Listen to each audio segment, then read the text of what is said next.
Welcome to study go with Zeenat. Last video में हमने fundamental right discuss किए थे। आज इस वीडियो में हम डिस्कस करेंगे directive principle of state policy, राज्य के नीति निर्देशक तत्व और फंडामेंटल ड्यूटीज यानी कि मौलिक कर्तव्य। अगर आपको इंडियन कॉन्स्टिट्यूशन की सारी वीडियोस चाहिए तो सारी वीडियोस एक प्लेलिस्ट में मिलेंगी। उस प्लेलिस्ट के लिंक डिस्क्रिप्शन में है। अगर आपको इंडियन कॉन्स्टिट्यूशन का PDF नोट परचेज करना है तो उसके बारे में भी जानकारी डिस्क्रिप्शन में है। और हमारा टेलीग्राम चैनल है स्टडी गो विद जीनत, उसको ज़रूर ज्वाइन करें। वहाँ पर हम काफ़ी सारी चीज़ों की अपडेट आप लोगों को देते रहते हैं। तो चलिए शुरू करते हैं आज का वीडियो। तो यहाँ पर ना सबसे पहले एक चीज़ होती है, BN राव, जिनको हम कॉन्स्टिट्यूशनल एडवाइज़र के नाम से जानते हैं, वो ना सजेस्ट करते हैं ये चीज़ कि हमारे इंडियन कॉन्स्टिट्यूशन में एक तो जस्टिसिएबल राइट होने चाहिए और एक होने चाहिए नॉन जस्टिसिएबल राइट।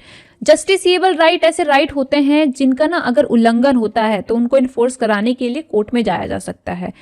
और जस्टिसिएबल राइट के रूप में हमारे इंडियन कॉन्स्टिट्यूशन में डाले गए हैं फंडामेंटल राइट। वहीं दूसरी तरफ नॉन जस्टिसिएबल का मतलब होता है ऐसे राइट जिनको in the court of law enforce नहीं कराया जा सकता है, जिनकी जुडिशियल रेमेडी अवेलेबल नहीं होती है। तो नॉन जस्टिसिएबल एक तो हमारे इंडियन कॉन्स्टिट्यूशन में directive principle of state policy है और एक हमारा जो फंडामेंटल ड्यूटीज़ वाला पार्ट है वो भी नॉन जस्टिसिएबल नेचर का है।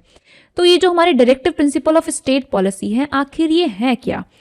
यहाँ पर ना पार्ट 4 में आर्टिकल 36 से लेकर आर्टिकल 51 तक स्टेट के लिए कुछ डायरेक्शंस दिए गए हैं कि अगर जो स्टेट आर्टिकल 36 में ये कह रहे हैं कि स्टेट का मतलब वही है जो आर्टिकल 12 में हमने ना फंडामेंटल राइट के लिए लगाया था, तो उसी स्टेट की बात कर रहे हैं यहाँ पे। तो स्टेट के लिए कह रहे हैं कि अगर जो स्टेट है वो लॉज वगैरह बना रही है, कानून बना रही है, कोई पॉलिसी ला रही है, स्कीम ला रही है, तो उन पॉलिसी, स्कीम, कानून वगैरह को लाते टाइम यहाँ पर जो प्रिंसिपल्स बता रखे हैं, जो चीज़ें इंश्योर करने के लिए, सिक्योर करने के लिए कहा गया है, प्रमोट करने के लिए कहा गया है, प्रिजर्व करने के लिए कहा गया है, उनको भी कोर्ट क्या करेगी, ध्यान में रखेगी, ताकि हमारे इंडिया में social and economic democracy establish हो सके और हमारा जो इंडिया है वो एक वेलफेयर स्टेट की तरह ग्रो कर सके।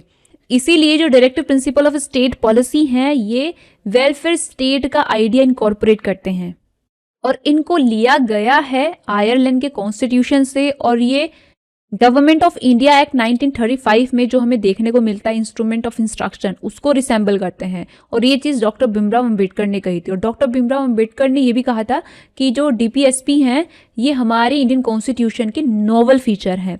ग्रेनविल अस्टिन ने कहा था कि DPSP हमारे इंडियन कॉन्स्टिट्यूशन का कंशाइंस है और ये हमारे कॉन्स्टिट्यूशन की सोशल फिलॉसफी को इम्प्लिसिट करता है।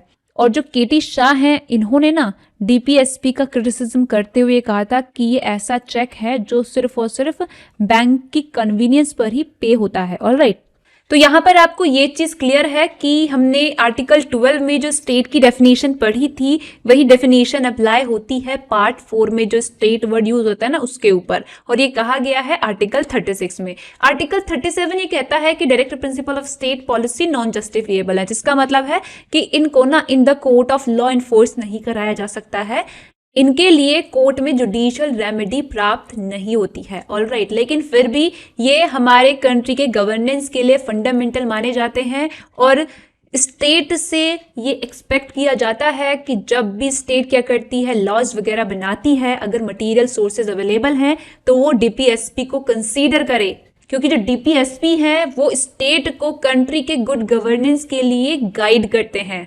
कुछ चीजें हैं जिन पर ये ध्यान देने के लिए कहते हैं स्टेट को।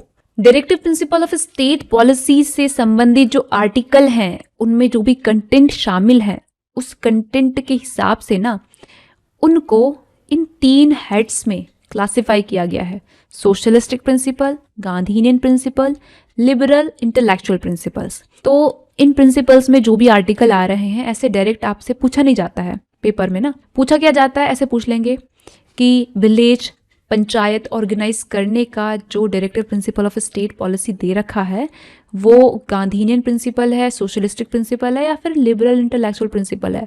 तो वो है आपका गांधीनियन प्रिंसिपल और वो दिया गया है कहाँ पे, आर्टिकल 40 में। तो ऐसे आपको पता होना चाहिए कि आर्टिकल 40 में क्या है, आर्टिकल 38 में क्या है, आर्टिकल 39 में क्या है, ताकि आप आंसर कर पाओ ये चीज़ कि वो चीज़ सोशलिस्टिक प्रिंसिपल है, गांधीनियन प्रिंसिपल है या फिर लिबरल इंटेलेक्चुअल प्रिंसिपल है। ऑलराइट, तो इस तरह से आपने ध्यान रखना है। तो अब यहाँ पर सोशलिस्टिक प्रिंसिपल्स जो दिए गए हैं ये बेसिकली इसलिए दिए गए हैं ताकि जो हमारा इंडिया है वो सोशल एंड इकोनॉमिक जस्टिस को अचीव कर सके और हमारा इंडिया एक वेलफेयर स्टेट की तरह उभर सके। तो यहाँ पर जो भी आर्टिकल इस पोर्शन में कवर होते हैं उनको हम सबसे पहले डिस्कस करेंगे। तो सबसे पहले आता है आपका आर्टिकल 38। आर्टिकल 38 स्टेट को डायरेक्शन देता है ये कि जो स्टेट है वो क्या करे, वो प्रमोट करे welfare of the people by securing a social order through social, economic and political justice। तो यहां से ना आपका सवाल बनता है कैसे कि इस आर्टिकल में कौन कौन सी जस्टिस की बात की गई है। तो यहाँ पर सोशल, इकोनॉमिक एंड पॉलिटिकल तीनों तरह की जस्टिस की बात की गई है। इनके माध्यम से स्टेट को डायरेक्ट किया गया है लोगों के वेलफेयर को प्रमोट करने के लिए। और दूसरा जो यहाँ पर क्लोज है आर्टिकल 38 में ये इंसर्ट किया गया था 44th कॉन्स्टिट्यूशनल अमेंडमेंट एक्ट के द्वारा, जो कि स्टेट को डायरेक्ट करता है कि स्टेट क्या करे, income, status, facilities and opportunities में जो भी इनइक्वालिटीज प्रिवेल करती है उनको मिनिमाइज, उनको कम करने का प्रयास करे। आर्टिकल 39 में आपने ये सारे क्लोज ध्यान रखने हैं। 6 क्लोज दिए गए हैं, 6 के 6 क्लोज में क्या लिखा है ये पता होना चाहिए, क्योंकि डायरेक्ट पूछ लिया जाता है कि right to adequate means of livelihood ये कहाँ दे रखा है। तो ये दे रखा है आर्टिकल 39 के क्लोज ए में। ऐसे पूछ लेते हैं कि equal pay for equal work ये कहाँ दे रखा है, तो ये दे रखा है आर्टिकल 39 के क्लोज डी में। और ये सारे क्लोज आपके बेसिकली, जैसे कि आर्टिकल 39 जो है ये सोशलिस्टिक प्रिंसिपल है, तो ऑब्वियस सी बात है कि इसमें जो भी क्लोज दिए गए हैं ये भी क्या है, सोशलिस्टिक प्रिंसिपल है। तो इनको ही उठाकर ऑप्शन में दे देते हैं और पूछ लेते हैं कि सोशलिस्टिक है, गांधीनियन है या फिर लिबरल इंटेलेक्चुअल प्रिंसिपल है। तो इसलिए आपने ये सारे क्लोज ध्यान रखना है कि ये सब के सब सोशलिस्टिक हैं। तो यहाँ पर आपका आर्टिकल 39 के क्लोज ए में स्टेट को डायरेक्शन दिया गया है कि जो स्टेट है वो सिक्योर करेगा सभी सिटीजन्स के एडिक्वेट मीन्स ऑफ लाइवलीहुड वाले राइट को, क्योंकि इंडिया में चाहे मैन है चाहे विमेन है, इन सभी को होना चाहिए जीविका के पर्याप्त साधन का अधिकार और उसको इंश्योर करने की जिम्मेवारी है स्टेट की। और इसके अलावा ये चीज आपने ध्यान रखनी है कि राइट टू लाइवलीहुड जो है वो हमारा एक फंडामेंटल राइट है आर्टिकल 21 के तहत, और ये चीज कही गई थी Olga Tellis versus Bombay municipal corporation के केस में। इसके अलावा आर्टिकल 39 के क्लोज बी में स्टेट को डायरेक्शन दिया गया है कि जो स्टेट है वो सिक्योर करेगा equitable distribution of material resources of community for common good, यानी कि जो भी कम्युनिटी के मटेरियल रिसोर्सेज हैं उनका इक्विटेबल डिस्ट्रीब्यूशन हो, और ये चीज इंश्योर करना स्टेट की जिम्मेवारी है। और इसके साथ साथ क्लोज सी में स्टेट की जिम्मेवारी है कि जो स्टेट है वो प्रिवेंट कर सके concentration of wealth and means of production. और इन चीजों को ही तो ध्यान में रखते हुए लैंड रिफॉर्म्स वगैरह जैसे संबंधित लॉज वगैरह आए। आपका जो राइट टू प्रॉपर्टी है वो फंडामेंटल राइट नहीं रहा, वो बन गया लीगल राइट, ताकि कल के दिन कोई व्यक्ति ऐसा ना करे कि पूरा देश ही खरीद के बैठ गया। इसके अलावा आपका आर्टिकल 39 के क्लोज डी में स्टेट की जिम्मेवारी है equal pay for equal work, चाहे मैन हो चाहे विमेन हो, इन दोनों के लिए अगर ये इक्वल वर्क कर रहे हैं तो इनको इक्वल पेमेंट भी दिया जाना चाहिए। ये यहाँ पर इंश्योर करना आर्टिकल 39 के तहत स्टेट के लिए डायरेक्शन है। डीपीएसपी है ये, इसलिए पूछ लिया जाता है कि ये डीपीएसपी है या ये फंडामेंटल राइट है। तो ये आपका डीपीएसपी है, ये आपका फंडामेंटल राइट नहीं है। ये कहा गया था Randhir Singh versus union of India के केस में, और साथ ही ये कहा गया था कि भले ही ये फंडामेंटल राइट नहीं है बट ये हमारा कॉन्स्टिट्यूशनल गोल है under article 14, 16 and article 39 close D. और यही चीज जो है अभी रिसेंटली एक केस आया था state of Madhya Pradesh versus RD. Sharma 2022 का, इस केस में कही गई थी। तो भले ही ये जो right to equal pay for equal work दे रखा है आर्टिकल 39 के क्लोज डी में, ये फंडामेंटल राइट नहीं है, बट ध्यान ये रखना है कि ये यूडीएचआर के आर्टिकल 23 के क्लोज 2 में हमारा ह्यूमन राइट है। और यहाँ पर एक और केस आपने ध्यान रखना है इस कंटेक्स्ट में, जो कि है Dhirendra Chamoli versus state of UP का। इस केस में ये कहा गया था कि equal pay for equal work जो दिया गया है ना, ये राइट ये इक्वली एप्लीकेबल होता है कैजुअल वर्कर्स के ऊपर भी। वो कैजुअल वर्कर्स जो बेसिकली एम्प्लॉय किए जाते हैं डेली वेज बेसिस पर, लाइक मजदूर मिस्त्री वगैरह हो गए जैसे कि, उनके ऊपर भी ये एप्लीकेबल होता है। साथ ही आपने ये चीज़ भी ध्यान रखनी है कि मैन एंड वीमेन के लिए इक्वल वर्क के लिए इक्वल पेमेंट को इंश्योर करने के लिए इक्वल रेम्यूनरेशन एक्ट 1976 भी इनेक्ट किया गया था। तो ये कुछ बातें हैं जो आपने ध्यान रखनी है। और इसके अलावा आर्टिकल 39 के क्लोज ई में ये कहा गया है कि जो भी वर्कर्स होते हैं, चाहे वो फीमेल वर्कर हो या फिर मेल वर्कर हो, उनकी हेल्थ और स्ट्रेंथ का गलत इस्तेमाल ना हो। जो चिल्ड्रन होते हैं उनकी कम एज का गलत इस्तेमाल ना हो। तो इन चीज़ों से वर्कर को, चिल्ड्रन को बचाने के लिए आर्टिकल 39 के क्लोज ई में स्टेट को डायरेक्शन दिए गए हैं। और इसके अलावा आर्टिकल 39 के क्लोज एफ में स्टेट को कहा गया है कि स्टेट अपॉर्चुनिटीज दे ऐसी जिनसे ना जो बच्चे होते हैं उनका हेल्दी डेवलपमेंट हो सके। तो ये जो क्लोज एफ है इसको ना इंसर्ट किया गया था आर्टिकल 39 में by the 42nd constitutional amendment act. और 42nd कॉन्स्टिट्यूशनल अमेंडमेंट एक्ट के द्वारा ही आर्टिकल 39A हमारे इंडियन कॉन्स्टिट्यूशन में इंसर्ट किया गया था, जो कि equal justice and free legal aid से डील करता है। फ्री लीगल एड के संबंध में आपने दो केसेस ध्यान रखने हैं। एक तो आपका है हुस्नारा खातून का केस और एक है Khatri versus state of Bihar का केस, जिसमें ये कहा गया था कि फ्री लीगल एड जो है ये आर्टिकल 21 के तहत फंडामेंटल राइट है। और फ्री लीगल एड से संबंधित सीआरपीसी में दिया गया है सेक्शन 304, वो भी आपने ध्यान रखना है। और इसके साथ साथ सीपीसी का भी आप ऑडिट 33 रूल 18 देख सकते हैं, जो कि फ्री लीगल एड के संबंध में दिया गया है सीपीसी में। और इसके साथ साथ आर्टिकल 39A में दिए गए फ्री लीगल एड के कॉन्सेप्ट को अचीव करने के लिए लीगल सर्विसेज अथॉरिटीज एक्ट 1987 भी इनेक्ट किया गया था। तो ये कुछ चीजें आपने ध्यान रखनी है। और यहाँ पर आर्टिकल 39A का हेडिंग ही पूछा जाता है, तो ध्यान रखना कि equal justice and free legal aid ये दिया गया आर्टिकल 39A में। अब यहाँ पर आप आर्टिकल 40 को हटा दो, क्योंकि आर्टिकल 40 आपका गांधीनियन प्रिंसिपल है। अभी हम बात कर रहे हैं सोशलिस्टिक प्रिंसिपल की, तो अगला सोशलिस्टिक प्रिंसिपल है आर्टिकल 41। आर्टिकल 41 बेसिकली क्या करता है, unemployment, old age, sickness, disablement, इन दशाओं में स्टेट को डायरेक्शन देता है कि जो स्टेट है वो सिटीजन्स के लिए इन दशाओं में क्या करे, सिक्योर करे right to work, right to education, right to public assistance. और यहाँ पर राइट टू वर्क को इंश्योर करते हुए ही एक स्कीम लाई गई थी, जो कि पहले मनरेगा के नाम से जानी जाती थी एंड अब नरेगा के नाम से जानी जाती है। ऑलराइट, तो आर्टिकल 41 से सीधा पूछा जाता है कि राइट टू वर्क कहाँ दे रखा है, तो ये दे रखा है आर्टिकल 41 में। आर्टिकल 42 में स्टेट को डायरेक्शन दिया गया है कि जो स्टेट है वो प्रोविजन बनाएगा, इसलिए ताकि जहां पर भी हम लोग वर्क वगैरह करते हैं वहां पर हमें जस्ट एंड ह्यूमेन कंडीशंस मिल सके। और साथ ही आर्टिकल 42 मैटरनिटी रिलीफ के लिए भी स्टेट को डायरेक्शन देता है कि जो स्टेट है वो मैटरनिटी रिलीफ के संबंध में लॉज वगैरह बनाए। और इस डायरेक्टिव प्रिंसिपल को इंश्योर करते हुए ही एक एक्ट लाया गया था, जो कि है मैटरनिटी बेनिफिट एक्ट 1961। तो यहाँ पर आपने ध्यान रखना है आर्टिकल 42 की बात कर रहा है, तो दो बच्चे ही तो अच्छे होते हैं ना, दो बच्चे वही अच्छे। ऑलराइट, तो बच्चे जब होते हैं तभी तो मिलती है मैटरनिटी रिलीफ, तो मैटरनिटी रिलीफ से डील करता है आर्टिकल 42।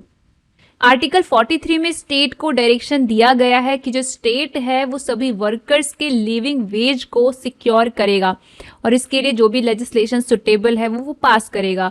और इसी संबंध में स्टेट ने पास किए हैं मिनिमम वेजेस एक्ट जैसे कई अधिनियम, ताकि जो लिविंग वेज है वो सिक्योर की जा सके। लिविंग वेज मतलब एटलीस्ट उतना तो वेजेस मिलना ही चाहिए जिससे कि वर्कर अपनी बेसिक नीड को फुलफिल कर सके।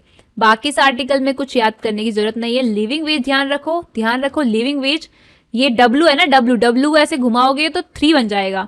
तो आर्टिकल 43 लिविंग वेज के बारे में बात करता है। आर्टिकल 43A जो है ये वर्कर्स का इंडस्ट्रीज के मैनेजमेंट में पार्टिसिपेशन इंश्योर करने के लिए स्टेट को स्टेप्स लेने के लिए कहता है। आर्टिकल 47 में स्टेट को डायरेक्शन दिया गया है कि जो स्टेट है वो स्टेप्स लेगी ऐसे जिनसे ना लेवल ऑफ न्यूट्रिशन, पोषण का जो स्तर है वो अपलिफ्ट हो सके। जो स्टैंडर्ड ऑफ लिविंग है लोगों का वो अपलिफ्ट हो सके, पब्लिक हेल्थ इंप्रूव हो सके। तो यहाँ पर सभी के कंटेक्स्ट में कहा गया है। आर्टिकल 43 में जो डिसेंट स्टैंडर्ड ऑफ लिविंग की बात की गई थी वो वर्कर्स के कंटेक्स्ट में की गई थी, तो ये चीज आपने ध्यान रखनी है। तो ये तो थे आपके सोशलिस्टिक प्रिंसिपल्स। अब यहाँ पर हम डीपीएसपी के वो आर्टिकल डिस्कस करेंगे जो कि बेस्ड हैं गांधी जी की आइडियोलॉजी पर, जिनको हम कहते हैं गांधीनियन प्रिंसिपल। जैसा कि गांधी जी का हमारी आज़ादी में बहुत बड़ा योगदान था, तो उस योगदान को हमने कहीं ना कहीं तो दिखाना ही था, तो इसलिए हमने यहाँ पर डीपीएसपी में उनके विचारों को जगह दी और डीपीएसपी के इन आर्टिकल में उनके विचार आज भी जिंदा हैं। तो यहाँ पर सबसे पहले आता है आर्टिकल 40। आर्टिकल 40 कहता है स्टेट को कि जो स्टेट है वो क्या करेगी, विलेज पंचायत ऑर्गेनाइज करेगी, और विलेज पंचायत को जो भी मतलब जरूरी है शक्तियां, जो भी पावर जरूरी है, जो भी अथॉरिटी देना जरूरी है वो देगी, ताकि जो विलेज पंचायत है वो एक सेल्फ गवर्नमेंट की इकाई के रूप में फंक्शन कर सके। और यहाँ पर विलेज पंचायत के संबंध में आपने ध्यान ये रखना है कि 73rd कॉन्स्टिट्यूशनल अमेंडमेंट एक्ट जो आया था वो पंचायत से संबंधित था। 11वीं अनुसूची जो है वो भी पंचायत से संबंधित है। इंडियन कॉन्स्टिट्यूशन में पार्ट 9 जो दिया गया है वो भी पंचायत से संबंधित है। ग्राम पंचायत में महिलाओं के लिए 1/3 सीट रिजर्व होती है। ग्राम पंचायत का जो टर्म होता है वो होता है 5 इयर्स का। और इसके अलावा ये चीज आपने और ध्यान रखनी है कि जब लॉर्ड रिपन का कार्यकाल चल रहा था तो उस कार्यकाल के दौरान उस एरा को कहा जाता था गोल्डन एरा ऑफ पंचायती राज, और लॉर्ड रिपन को माना जाता है भारत के पंचायती राज का जनक। All right. और इसके अलावा ये चीज आपने ध्यान रखनी है कि भारत में पहला राज्य जो कि पंचायती राज सिस्टम को एडॉप्ट किया था वो था राजस्थान। राजस्थान के नागौर जिले ने पहली बार 2 अक्टूबर 1959 में 1959 में पंचायती राज सिस्टम को एडॉप्ट किया था, और इस तरह से राजस्थान बन गया था भारत का पहला राज्य जो कि पंचायती राज को एडॉप्ट किया था। तो ये कुछ चीजें आपने ध्यान रखनी है। फिर इसके बाद आर्टिकल 43 में स्टेट को कहा गया है कि जो स्टेट है वो प्रमोट करे क्या, cottage industries. Cottage industries individual level पर भी और कोऑपरेटिव लेवल पर भी। कहां पर, रूरल एरियाज में कुटीर उद्योग को प्रमोट करे कौन, स्टेट। तो ये डायरेक्ट हेडिंग पूछी जाती है, ये दे रखा है कहां पे, आर्टिकल 43 में। और ये वाला पार्ट जो है ना आर्टिकल 43 का, ये है गांधीनियन प्रिंसिपल। इसके अलावा अगर हम बात करें आर्टिकल 43B की, article 43B 97 constitutional amendment act के द्वारा इंसर्ट किया गया था। इसका बस आप हेडिंग ध्यान रखें कि ये कोऑपरेटिव सोसाइटीज को प्रमोट करने के लिए यहाँ पर इंसर्ट किया गया था। और आर्टिकल 19 की जो वीडियो थी ना, हमने उसमें बहुत अच्छे से डिस्कस किया था 97 कॉन्स्टिट्यूशनल अमेंडमेंट एक्ट के बारे में, तो एक बार आप उसको जरूर देख लेना। अब यहाँ पर आप सीधा आ जाओ आर्टिकल 46 पर। आर्टिकल 46 में स्टेट को कहा गया है कि जो स्टेट है वो क्या करेगा, जो भी मतलब SC STs होते हैं, अदर वीकर सेक्शन होते हैं सोसाइटी में, उनके एजुकेशनल एंड इकोनॉमिक इंटरेस्ट को प्रमोट करेगा स्टेट। और इनका जो भी सोशल इनजस्टिस होता है, इनके साथ जो भी एक्सप्लॉयटेशन होता है, उसको ख़त्म करने के लिए लॉज वगैरह बनाएगा, ताकि जो भी मतलब इनके साथ सोशल इनजस्टिस होती है, एक्सप्लॉयटेशन होता है, उससे इनको बचाया जा सके। और इसी संबंध में SC ST एक्ट आता है आपका, और इसके अलावा कई कमीशन भी सेटअप की गई हैं इस चीज़ को देखने के लिए। तो आपका इतनी सी बात आपने ध्यान रखनी है आर्टिकल 46 में जो यहाँ पर बोल्ड की गई है। आर्टिकल 47 स्टेट को एम्पावर करता है कि जो स्टेट है वो क्या कर सकती है, जो भी इंटॉक्सिकेटिंग ड्रिंक्स होती हैं, लिकर्स, ड्रग्स, जो हमारी हेल्थ के लिए इंजूरियस होती है, हानिकारक होती है, उसके कंजम्पशन पर स्टेट बैन लगा सकती है, उसको प्रोहिबिट कर सकती है। और यहाँ पर ये पावर मिलती है स्टेट को कहाँ पर, आर्टिकल 47 में। आर्टिकल 47 का ये जो पार्ट है ये कहलाता है गांधीनियन प्रिंसिपल, और जो पार्ट हमने पहले डिस्कस किया था आर्टिकल 47 का वो था सोशलिस्टिक प्रिंसिपल। All right. फिर इसके बाद आपका आता है आर्टिकल 48। आर्टिकल 48 में स्टेट को एम्पावर किया गया है कि जो स्टेट है वो क्या कर सकता है, cows, calves, other milk and draft cattles जो होते हैं उनके स्लॉटर को बैन करने वाले लॉज बना सकता है स्टेट। और उनकी ब्रीड्स को इम्प्रूव करने के लिए जो भी एंडेवर किए जा सकते हैं वो एंडेवर कर सकता है स्टेट। इस चीज़ के लिए यहाँ पर आर्टिकल 48 में स्टेट को एम्पावर किया गया है। तो ये हो गए आपके गांधीनियन प्रिंसिपल। इसके बाद आते हैं लिबरल एंड इंटेलेक्चुअल प्रिंसिपल, जिसमें सबसे पहला आता है हमारा आर्टिकल 44। आर्टिकल 44 बात करता है यूसीसी की, यूनिफॉर्म सिविल कोड, यानी कि हमारे इंडिया में डिफरेंट टाइप्स ऑफ रिलीजन के लोग रहते हैं और उन सभी रिलीजन्स के संबंध में अलग अलग पर्सनल लॉज बने हुए हैं। उनके यहाँ मैरिज, सक्सेशन, एडॉप्शन, ये जो चीज़ें हैं ये उनके अपने अपने पर्सनल लॉ से डील होती हैं। तो सभी रिलीजन के लोगों को एक ही लॉ से डील किया जा सके, इसके लिए यूसीसी का प्रावधान किया गया है आर्टिकल 44 में। और ये ना सिटीजन्स के लिए किया गया प्रावधान, इसलिए आपने ध्यान रखना है कि अगर ऑप्शन में दे दे uniform civil code for non citizen तो वो यहाँ पर राइट आंसर नहीं होगा।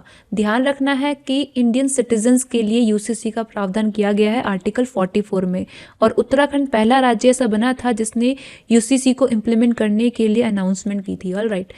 इसके बाद आपका जो आर्टिकल 45 है, इसका सब्जेक्ट मैटर चेंज किया गया था by the 86 constitutional amendment act 2002, और इस अमेंडमेंट एक्ट के द्वारा ही एक नया आर्टिकल 21A इंडियन कॉन्स्टिट्यूशन में इंसर्ट किया गया था, जिसके द्वारा 6 से 14 साल तक के बच्चों के लिए राइट टू एजुकेशन को किया गया था फंडामेंटल राइट। और ये जो राइट टू एजुकेशन है ये फंडामेंटल राइट है, इसके साथ साथ ये ह्यूमन राइट भी है। यूडीएचआर के आर्टिकल 26 के क्लोज 1 में ये ह्यूमन राइट भी है। और वहीं आपका आर्टिकल 51A के क्लोज K में पेरेंट्स के ऊपर ऑब्लिगेशन डाली गई है कि जो पेरेंट्स होते हैं उनकी ना फंडामेंटल ड्यूटी है कि वो अपने बच्चों को जिनकी उम्र 6 से 14 साल की है उनको शिक्षा के अवसर दें। वहीं जो आपका अब आता है आर्टिकल 45, आर्टिकल 45 में ये कहा गया है कि जो स्टेट है, जो राज्य है, वो क्या करेगा, वो 6 साल तक के बच्चों को early childhood care and education देगा। और इस directive principle of state policy को अचीव करने के लिए कई स्कीम स्टेट के द्वारा लाई जाती हैं। आंगनवाड़ी सिस्टम जो हमारे इंडिया में चला वो इस आर्टिकल की विषय वस्तु को सारवान करने के लिए चला था। ऑलराइट। इसके बाद आपका आता है आर्टिकल 48। आर्टिकल 48 का जो पहला पार्ट था ये था गांधीनियन प्रिंसिपल, जिसके तहत cows, calves, other milks and draft cattle के स्लॉटर को बैन करने के लिए स्टेट को एम्पावर किया गया था।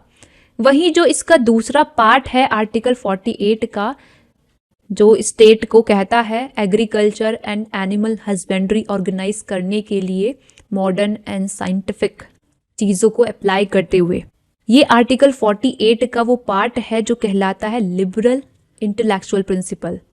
तो यहाँ पर ध्यान ये रखना है कि article 48 agriculture and animal husbandry के संबंध में स्टेट को डायरेक्शन देता है। All right. इसके बाद आर्टिकल 48A, यहाँ पर स्टेट को कहा गया है कि जो स्टेट है वो प्रोटेक्ट करेगा, इम्प्रूव करेगा एनवायरमेंट और सेफ गार्ड करेगा फॉरेस्ट एंड वाइल्ड लाइफ। तो यहाँ पर एनवायरमेंट को प्रोटेक्ट करने का डायरेक्शन दिया जा रहा है स्टेट को। वहीं जो आपका आर्टिकल 21 है राइट टू लाइफ, उसमें राइट टू हेल्दी एनवायरमेंट हमारा फंडामेंटल राइट भी है। और इसके अलावा आर्टिकल 51A में जो क्लोज G दिया गया है ये हर एक सिटीजन पर फंडामेंटल ड्यूटी इम्पोज करता है कि हर एक सिटीजन क्या करेगा, प्रोटेक्ट करेगा, इम्प्रूव करेगा नेचुरल एनवायरमेंट। और नेचुरल एनवायरमेंट में क्या क्या चीज़ें इंक्लूड की गई हैं, forest, lakes, rivers and wildlife. तो ये कुछ आर्टिकल ऐसे हैं जो एक दूसरे के साथ कनेक्ट करके पढ़ने होते हैं। ध्यान ये रखना है आपने कि article 48A 42nd constitutional amendment act के द्वारा यहाँ पर इंसर्ट किया गया था।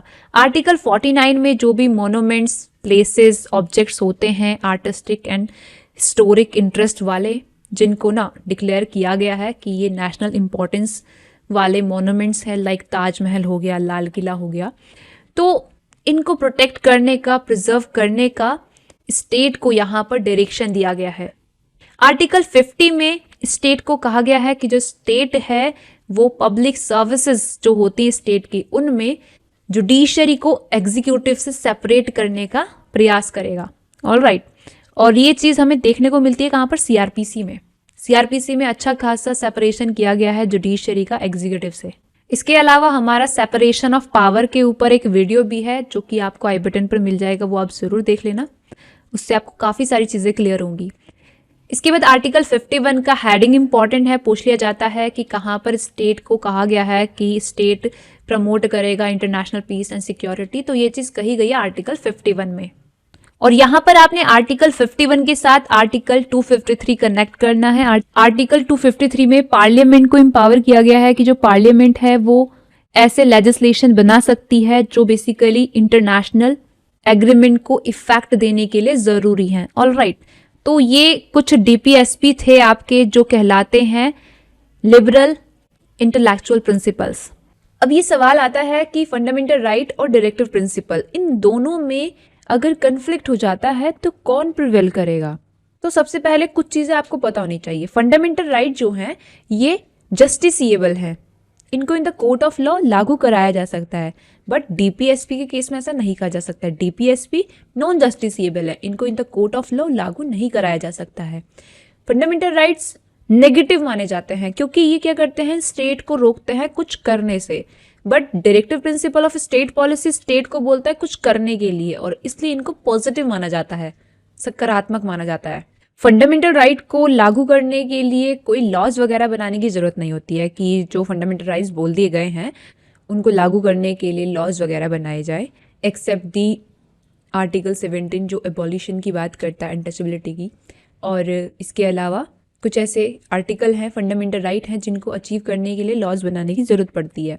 But directive principle of state policy जो हैं ये ऐसे प्रिंसिपल्स हैं जिनको लागू करने के लिए लॉज बनाने की जरूरत पड़ती है। ऑलराइट, तो अब यहाँ पर अगर सवाल ये आए कि इन दोनों में कन्फ्लिक्ट होने की दशा में कौन प्रिवेल करेगा, तो मद्रास वर्सेस चंपकम दुराई राजन के केस में कहा गया कि जो फंडामेंटल राइट है वो डीपीएसपी पर प्रिवेल करेगा। और इस डिसीजन के बाद first constitutional amendment act, fourth constitutional amendment act, seventh constitutional amendment act, 3 amendment pass होते हैं। फिर इसके बाद आपका री केरला एजुकेशन बिल 1957 का जो केस आता है, इसमें कहा जाता है कि जो डायरेक्टिव प्रिंसिपल्स हैं ये फंडामेंटल राइट को ओवरराइड नहीं कर सकते, लेकिन फिर भी फंडामेंटल राइट के स्कोप को, एम्बिट को डिटरमिन करने के लिए ये ज़रूरी है और इंटरप्रिटेशन के टाइम पर कोर्ट इनको कंसीडर कर सकती है। इसके बाद Golaknath versus state of Punjab का केस आता है और इस केस में सुप्रीम कोर्ट सीधा सीधा ये कह देती है कि जो फंडामेंटल राइट है उनको ना अमेंड नहीं किया जा सकता है। फंडामेंटल राइट को अमेंड करके डीपीएसपी का इम्प्लीमेंटेशन नहीं किया जा सकता है। गोलकनाथ के डिसीजन को नलिफाई करने के लिए आपका फिर 24th constitutional amendment act and 25th constitutional amendment act, 2 amendment pass होते हैं। 24th कॉन्स्टिट्यूशनल अमेंडमेंट एक्ट के द्वारा आर्टिकल 13 में चौथा क्लोज जोड़ा जाता है, जिसके जरिए व्यवस्था कर दी जाती है कि जो पार्लियामेंट है वो क्या कर सकती है, फंडामेंटल राइट में भी अमेंडमेंट कर सकती है। फिर इस चीज को चैलेंज किया जाता है Keshavananda Bharati versus state of Kerala के केस में। और इसके अलावा जो 25th कॉन्स्टिट्यूशनल अमेंडमेंट एक्ट लाया गया था उसके द्वारा आर्टिकल 31C इंडियन कॉन्स्टिट्यूशन में इंसर्ट किया जाता है, उसको भी Keshavananda Bharati versus state of Kerala के केस में चुनौती दी जाती है इस आधार पर कि वो क्या कर रहा है, हमारी कोर्ट्स की जो जुडिशियल रिव्यू की पावर होती है, जो कि बेसिक स्ट्रक्चर होती है इंडियन कॉन्स्टिट्यूशन का, उसको छीन रहा है। तो अब यहाँ पर Keshavananda Bharati versus state of Kerala का केस आता है जिसमें ये कह दिया जाता है कि फंडामेंटल राइट में अमेंडमेंट किया जा सकता है डीपीएसपी को इम्प्लीमेंट करने के लिए, बट जो बेसिक स्ट्रक्चर है वो अमेंड नहीं किया जा सकता है। और आर्टिकल 31C में ये जो पार्ट लिखा है, ये पार्ट केशवानंद भारती के केस में कर दिया जाता है डिक्लेयर वॉइड। फिर पार्लियामेंट का दिमाग खराब हो जाता है और इसीलिए पार्लियामेंट क्या करती है, 42nd कॉन्स्टिट्यूशनल अमेंडमेंट एक्ट 1976 के द्वारा आर्टिकल 31C में ये जो वर्ड लिखा था, ये मतलब ये जो सेंटेंस लिखा था, the principle specified in clause B और क्लोज सी ऑफ आर्टिकल 39, इसको हटा के पार्लियामेंट इसकी जगह वहां पर ऐड कर देती है क्या, ऑल और any of the principles laid down in part 4, जिससे डीपीएसपी को ना एब्सोल्यूट प्राइमेसी मिल जाती है ओवर द फंडामेंटल राइट। और इसीलिए ये जो नई चीज सब्स्टिट्यूट की गई थी by the section 4 of 42nd constitutional amendment act, इसको Minerva mill versus union of India 1980 के केस में डिक्लेयर कर दिया जाता है वॉइड, इनवैलिड। और Minerva mill versus union of India के केस में ये बात हेल्ड होती है कि अगर हम डीपीएसपी को एब्सोल्यूट प्राइमेसी दे देंगे तो ये चीज हमारे इंडियन कॉन्स्टिट्यूशन में directive principle of state policy and fundamental right के बीच में जो हार्मनी बिठा रखी है वो डिस्टर्ब हो जाएगी। तो यहां पर कंक्लूजन ये निकलता है कि जो फंडामेंटल राइट्स हैं और directive principle of state policy है, इन दोनों का अपना अपना इंपॉर्टेंस है और दोनों ना एक दूसरे के लिए इंपॉर्टेंट हैं। और जैसे कि डॉक्ट्रिन ऑफ बेसिक स्ट्रक्चर प्रोपाउंड कर दिया गया था केशवानंद भारती के केस में, तो अब ये कंक्लूजन निकलता है कि फंडामेंटल राइट में ना डीपीएसपी को अमेंड करने के लिए संशोधन किया जा सकता है, लेकिन शर्त यह है कि जो बेसिक स्ट्रक्चर है इंडियन कॉन्स्टिट्यूशन का उसके ऊपर कोई इंपैक्ट नहीं पड़ना चाहिए। तो यहां पर आपका डीपीएसपी होता है खत्म। ये जो केसेस मैंने बताए आपने ये केसेस ध्यान रखने हैं। अगला पार्ट है पार्ट 4A। इस पार्ट में सिर्फ एक ही आर्टिकल है, आर्टिकल 51A, और इस आर्टिकल में 11 फंडामेंटल ड्यूटीज दे रखी हैं। और इस पूरे पार्ट को स्वर्ण सिंह समिति की सिफारिश पर 42nd कॉन्स्टिट्यूशनल अमेंडमेंट एक्ट 1976 के द्वारा इंडियन कॉन्स्टिट्यूशन में इंसर्ट किया गया था। स्वर्ण सिंह कमेटी में टोटल 12 मेंबर्स थे, जिनमें से सरदार स्वर्ण सिंह इस कमेटी के चेयरमैन थे। और इनके अलावा कुछ नाम आपने और याद रखने हैं। इन मेंबर्स में से आपने याद रखना है S S. Ray, D P. Singh, C M. Stephen, H R. Gokhale, A R. Antulay, इनके नाम आपने ध्यान रखने हैं। ये ध्यान रखना है आपने कि जो 11वीं फंडामेंटल ड्यूटी है क्लोज के रूप में, ये इंसर्ट की गई थी आर्टिकल 51A में by the 86 constitutional amendment act 2002। तो ये जो भी फंडामेंटल ड्यूटीज यहाँ पर दे रखी हैं इस पार्ट में, ये नॉन जस्टिसिएबल है, इनके पीछे कोई लीगल सैंक्शन नहीं है। इसका मतलब क्या है? इसका मतलब ये है, अगर हम एग्जांपल लें तो ये जो आपकी 11वीं फंडामेंटल ड्यूटी है ये पेरेंट्स के ऊपर ऑब्लिगेशन डालती है, ये कि जो पेरेंट्स हैं वो अपने 6 से 14 साल के बच्चों को एजुकेशन के अवसर प्रदान करेंगे। तो अगर पेरेंट्स एजुकेशन के अवसर नहीं दे रहे हैं तो अब पेरेंट्स को ना कोर्ट में घसीटा नहीं जा सकता है, क्योंकि जो फंडामेंटल ड्यूटीज हैं ये नॉन जस्टिसिएबल है।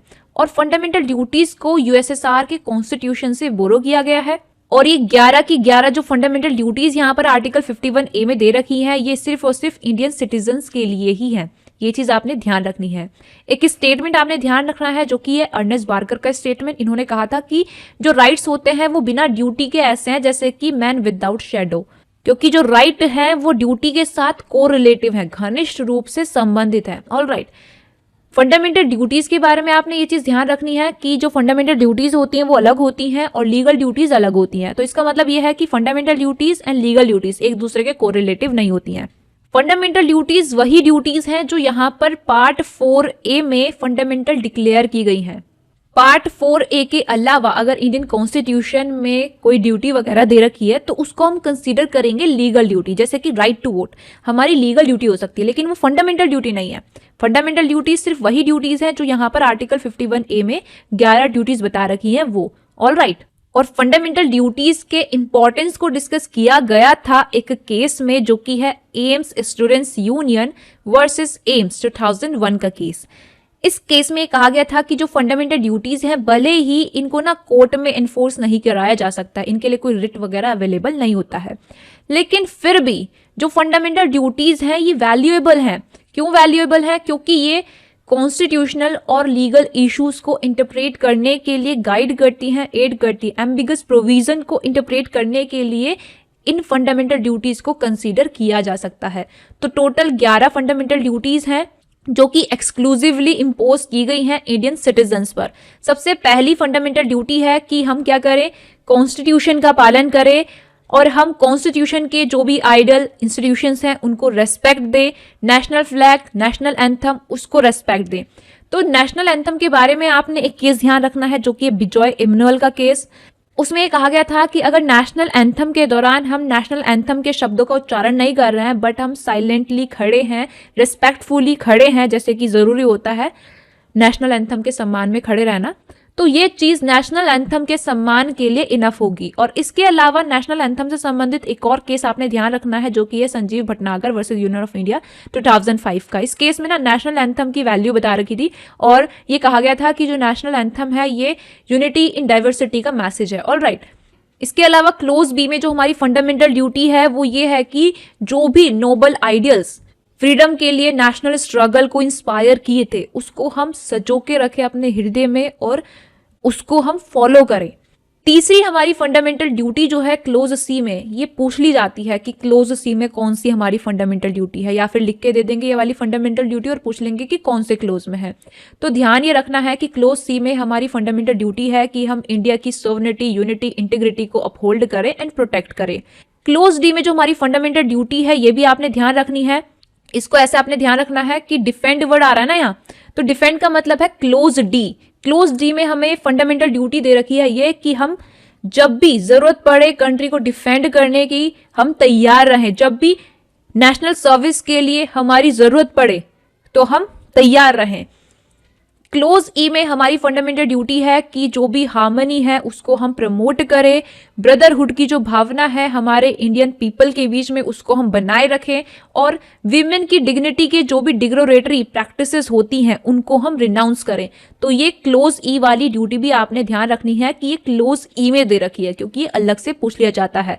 क्लोज एफ में हमारी फंडामेंटल ड्यूटी बनती है कि जो भी रिच हेरिटेज है हमारे कंट्री की, जो भी कल्चर है उसको हम प्रिजर्व करें, उसको हम वैल्यू करें। और यहां पर आप आर्टिकल 49 के साथ कंफ्यूज हो जाते हैं क्योंकि आर्टिकल 49 में डीपीएसपी दे रखा है क्या कि जो स्टेट है वो मोनूमेंट्स को प्रोटेक्ट करने के लिए क्या करेगी, लॉज वगैरह बनाएगी। मोनूमेंट्स को प्रिजर्व करने की जिम्मेवारी दे रखी है स्टेट के ऊपर आर्टिकल 49 में। तो वो लिख कर दे देते हैं तो हम कंफ्यूज हो जाते हैं, हम सोचते हैं कि ये हमारी फंडामेंटल ड्यूटी है। वो हमारी फंडामेंटल ड्यूटी नहीं है, वो हमारा है डीपीएसपी। ऑलराइट, तो ये चीज आपने ध्यान रखनी है। क्लोज डी में जो हमारी फंडामेंटल ड्यूटी है ये अलग से पूछी जाती है। इसमें बेसिकली यही है कि जो भी हमारे नेचुरल इन्वायरमेंट है उसको प्रोटेक्ट एंड इंप्रूव करने की हमारी यहाँ पर फंडामेंटल ड्यूटी है। और नेचुरल इन्वायरमेंट में इंक्लूडेड है forest, lakes, river, wildlife, living creatures. तो अलग से पूछ लेते हैं कि lakes, rivers, wildlife, forest, living creature, इनको प्रोटेक्ट करने की, इंप्रूव करने की हमारी फंडामेंटल ड्यूटी कहाँ दे रखी है। तो आर्टिकल 51A के क्लोज जी में ये फंडामेंटल ड्यूटी दे रखी है। अगर इन्वायरमेंट को प्रोटेक्ट करने की हमारी फंडामेंटल ड्यूटी पूछ ले तो इसका भी आंसर सेम ही है, क्लोज जी। क्लोज एच में साइंटिफिक टेम्पर को डेवलपमेंट करने की हमारी फंडामेंटल ड्यूटी दे रखी है। क्लोज आई में पब्लिक प्रॉपर्टी को सेफगार्ड करने की हमारी फंडामेंटल ड्यूटी दे रखी है, और ये हमारी फंडामेंटल ड्यूटी बता रखी है कि हम वायलेंस से दूर रहें, ये भी एक हमारी फंडामेंटल ड्यूटी है। इसके अलावा क्लोज जे में हमारी फंडामेंटल ड्यूटी ये दे रखी है कि इंडिविजुअल और कलेक्टिव एक्टिविटी के सभी स्फेयर में हम एक्सीलेंस की ओर बढ़ने का हम सतत प्रयास करें ताकि जो हमारा नेशन है वो कॉन्स्टेंटली आगे बढ़े और अचीवमेंट्स को प्राप्त करे। ऑलराइट, फिर इसके बाद क्लोज के में जो पेरेंट्स होते हैं, जो गार्जियन होते हैं, उनकी ड्यूटी बनती है कि वो अपने बच्चे, अपने वार्ड जो कि मतलब 6 से 14 साल का है, उसको ना एजुकेशन के अवसर प्रदान करेंगे। तो ये हमारी फंडामेंटल ड्यूटीज हैं जो आपने ध्यान रखनी है। क्लोज के वाली आपने ध्यान रखनी है कि एजुकेशन से संबंधित है क्योंकि अलग से पूछ ली जाती है। तो ये सारी फंडामेंटल ड्यूटीज आपको ऑप्शन में दे देते हैं और एक कुछ और ही दे देंगे ऑप्शन में और पूछ लेंगे कि ये फंडामेंटल ड्यूटी है या ये फंडामेंटल ड्यूटी नहीं है। और जो जो क्लोज मैंने इंपॉर्टेंट बताए उन क्लोज को आपने ध्यान रखना है कि इस पर्टिकुलर क्लोज में कौन सी फंडामेंटल ड्यूटी है, क्योंकि अलग से भी पूछ लिया जाता है। और एक आपने ये वाला केस ध्यान रखना है, अगर फंडामेंटल ड्यूटी से रिलेटेड कुछ आ जाता है तो आप AIIMS students union versus AIIMS case अगर ऑप्शन में है तो ये आप टिक करके आ जाना। तो जो जो इंपॉर्टेंट चीजें मैंने यहाँ पर बताई बस वही आपने ध्यान रखनी है फंडामेंटल ड्यूटीज के बारे में, क्योंकि उसके अलावा और कुछ आता नहीं है यहाँ से। तो आज की वीडियो में हमने DPSP and fundamental duties cover कर लिए हैं। नेक्स्ट वीडियो में हम आगे के जो आर्टिकल हैं इंडियन कॉन्स्टिट्यूशन के उनको कवर करेंगे। आपको ये वीडियो कैसा लगा मुझे कमेंट करके बताइएगा। वीडियो अच्छा लगा तो लाइक करना, चैनल को सब्सक्राइब करना, पीडीएफ नोट परचेस करना है अगर आपने इंडियन कॉन्स्टिट्यूशन का, तो उसको परचेस करने के लिए आप हमारे ईमेल एड्रेस पर हमें मेल कर सकते हैं या फिर मेरी टेलीग्राम आईडी पर मुझे मैसेज कर सकते हैं। सभी मैंने डिस्क्रिप्शन में डाल दी हैं और स्क्रीन पर भी आपको ईमेल एड्रेस दिख रहा होगा। तो जो भी सुटेबल आपको लगता है उस माध्यम से आप मुझे कॉन्टेक्ट कर सकते हैं नोट्स परचेस करने के लिए। तो आज की वीडियो के लिए बस इतना ही, मिलते हैं नेक्स्ट वीडियो में।